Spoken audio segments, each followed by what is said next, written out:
I have a second channel, Cube Comp MTDX.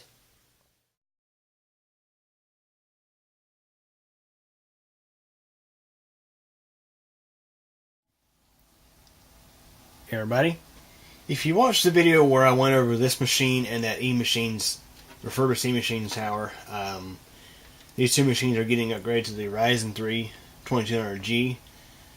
You may recall how the fan in this power supply was just making such awful noise until I tapped it good with the screwdriver and then it stopped. Well, it's because the sleeve bearing in it is getting dry and it needs some lube on it. So we're going to go ahead and pull this power supply out and take care of that. Okay, so I've already disconnected all the power cables inside the machine. We just got to unbolt the power supply from the tower.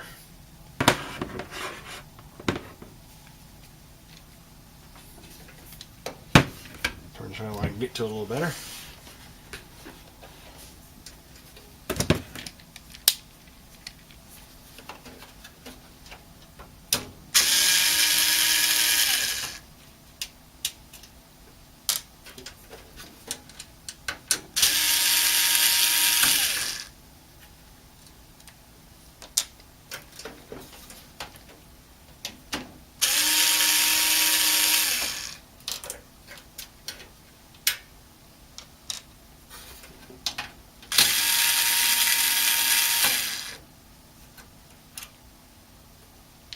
You reach in and push the little tab inside the case and it will release the power supply. That's why it didn't go falling out when I took that last screw out. And now it comes. So, in the last video I wasn't exactly sure about the previous history of this machine, but now I remember for sure exactly what happened. This power supply, what it was is the client had an older Acer Aspire tower which had this power supply in it. The motherboard failed in that machine and I essentially needed to have a working computer, and I happen to have this case already laying around with this HP motherboard in it, and I was like, okay, well the power supply in this was bad obviously. There was something going on, either the power supply was missing or it was bad or something, so pulled this power supply out of the Acer, stuck it in there. Pulled the hard drive out of the Acer, stuck it in there. You get the idea. Perhaps even the CD drive came from the Acer, because, yeah, it's a good possibility, because this motherboard has the ID port on it, but only two SATA ports, and both of them are filled. One with the hard drive and the other with the optical drive. So been a little while, so I don't remember for sure. Anyways, go ahead and readjust the camera, and we'll go ahead and crack open this power supply. Okay, so we'll go ahead and crack this thing open. This thing has a rather interesting screw layout. You know, a lot of ATX power supplies, and even older AT power supplies that use the PS2 style form factor, they typically have 4 screws on top. You know, one here, one here, one here, and one here. Sometimes I have 1 or 2 on the side, but usually it's just 4 on top. Well, this one has 1 screw here, but 2 screws here, one here and one here. And on the other side, same thing on the side. 1 screw over here, 1 over here. Rather interesting design. I'm going to take these out. Hopefully this power supply don't have any bad caps in it, because I already have enough power supplies over my stack on a shelf that need capacitors.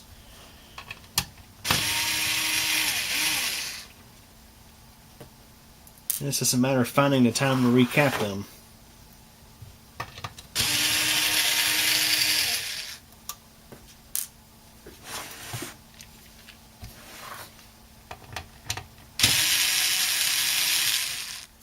And of course, when you're working inside a power supply, be concerned about the capacitors on the primary holding a charge. Usually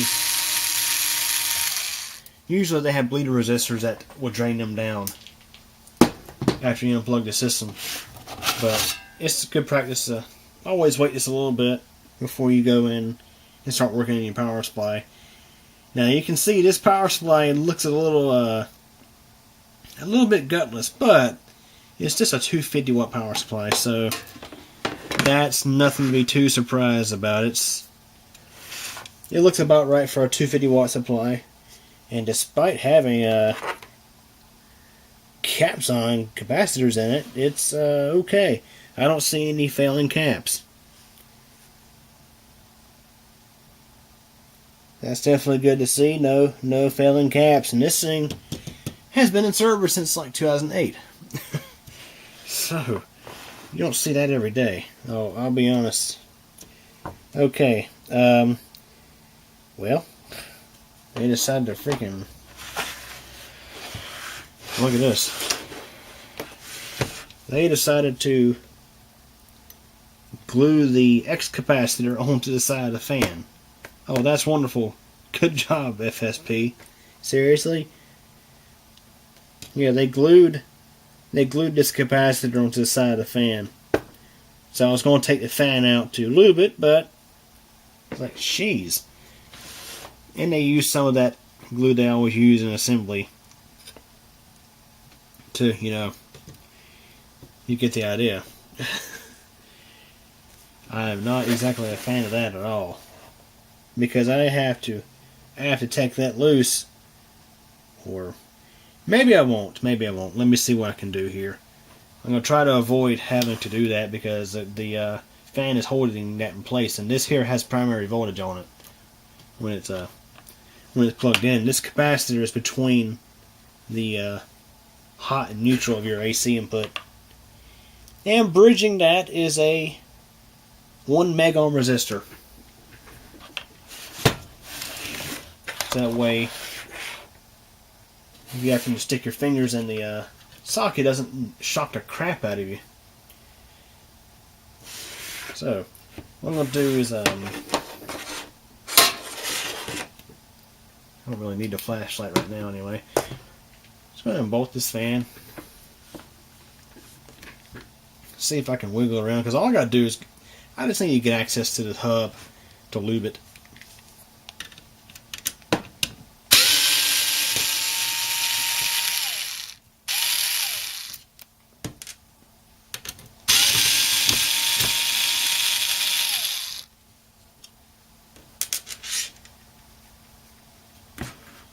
Yeah, for this thing's age, it doesn't look too bad inside. I was like, oh, I wouldn't be surprised there'd be a failed capacitor in there somewhere, but no, actually, it's not bad.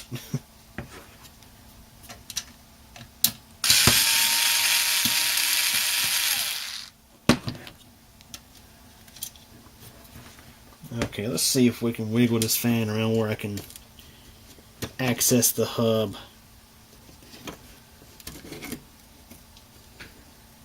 I don't really need to move it too much, I don't think. I can say I'm rather disappointed that FSP would use the fan as a place to mount the X capacitor and bleed resistor. It's kind of ridiculous in my opinion. So yeah, this is a cheaper end version of an FSP power supply. It was OEM designed probably for, it was spec'd for Acer. That's why it doesn't have the power switch on the back of it.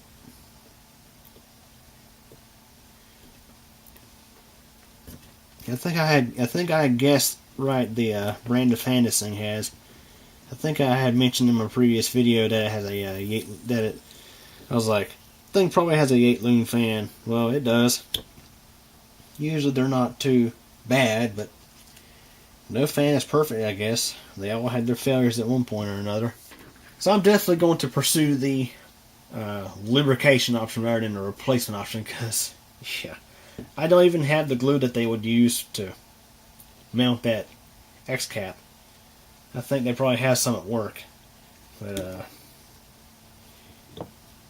I could probably use hot glue, but I'd rather use something that I know for a fact wouldn't melt and let go of something, especially something carrying primary voltage, of course.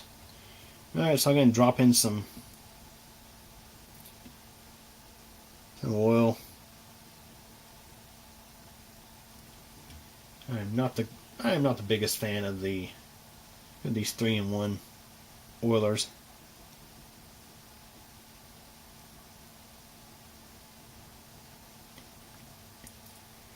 Now, for fans that are really bad,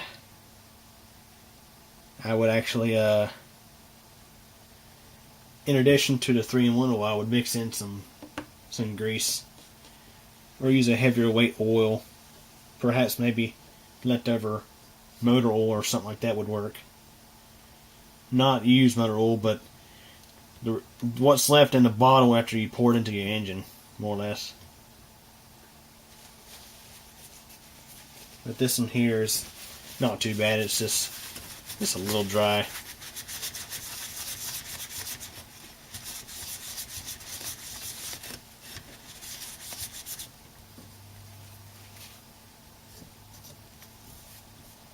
Try to get most of that excess off of there.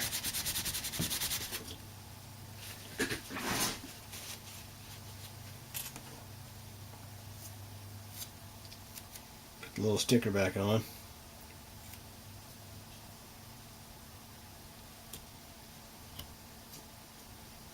And we'll carefully try to wiggle this thing back in.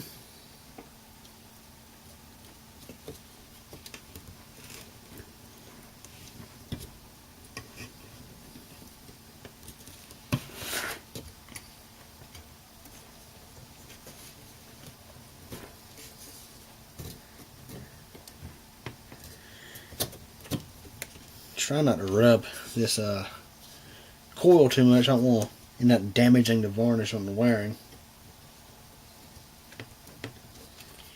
Yeah, I'm pretty disappointed that FSP would design something like this, where they would use the cooling fan as a place to mount something carrying primary voltage.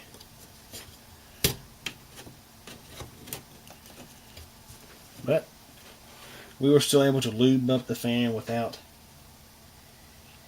having to really take stuff apart.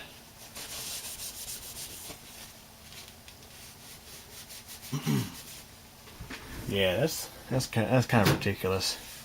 Okay, so I'm going to remount the screws.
Go ahead and I almost forgot. Go ahead and move the fan blade around just a little bit and try to get the oil working there good.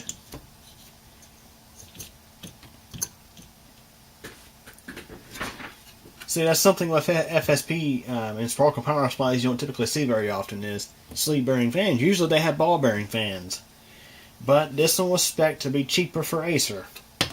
That's why it's a bit more gutless than what you would expect for a typical FSP. Because I've seen some FSPs that were just slammed full of components, heavy, big components, and the thing weighed, felt like a boat anchor, more or less. So not this one, but it still does the job. So I don't see any problem reusing it.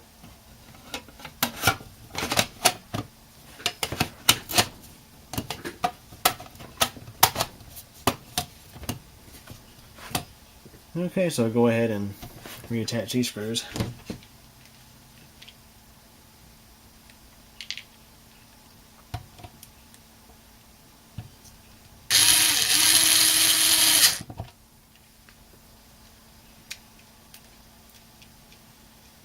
Even yeah, as I mentioned, even the case design is weird on this thing, where the screws are located.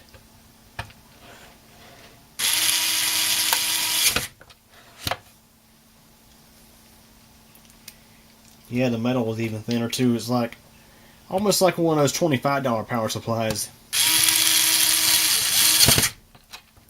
It's definitely not as thick as your typical FSP power supplies casing would normally be.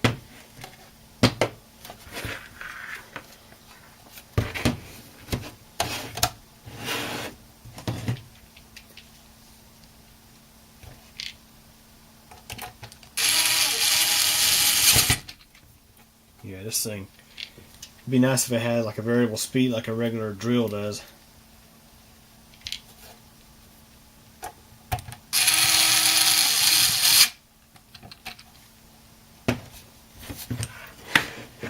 Okay, so it's back together. So one thing I'm going to do next is run the power supply. See how the fan sounds. Okay, power supply is running and the fan sounds perfectly fine now. No, no crazy noises coming from it. Doesn't sound like a hornet's nest anymore. Yeah, even the power supply is actually louder. Listen to it. With noise cure, I love that. Yeah. Yeah, I've had some power supplies that sound like this, but they would work fine for years. Matter of fact, the one, the Plexi, even makes kind of a low hissing sound from time to time. It's done it since it was new. Yeah, get this. Look at the wires on this power supply, guys. Look at the wires. They're 20 gauge. Normally, you would see something like this on a $15 included with the case power supply. Yeah, everything on this is 20 gauge. The typical standard is like 18 gauge. Some manufacturers will even throw in some 16 gauge, but yeah, this is crazy. This power supply was definitely spec'd for Acer. Works just fine, but man, is it cheap. Cheaply designed. It's about as cheap as you can get for a FSP unit, I think. So anyways, the fan's lubed up and this thing's ready to go. Hope you guys enjoyed it. Thanks for watching. Well guys, that's it for this one. But it doesn't have to be. There's plenty more videos on the channel to check out. Also, if you liked the video, please click the like button. And if you absolutely hated it, there is the alternative button as well. But yeah, please subscribe to the channel. I definitely appreciate it. And remember to click the bell so that we get notified of all updates. Also, if you're interested in things aside from computers and technology, check out my second channel. It's CubeComp MTDX. Over there you'll find videos about weather, elevators, bicycling, and pretty much whatever else I figure out to upload. So yeah, anyways, hope you guys enjoyed this video. And thank you for your support.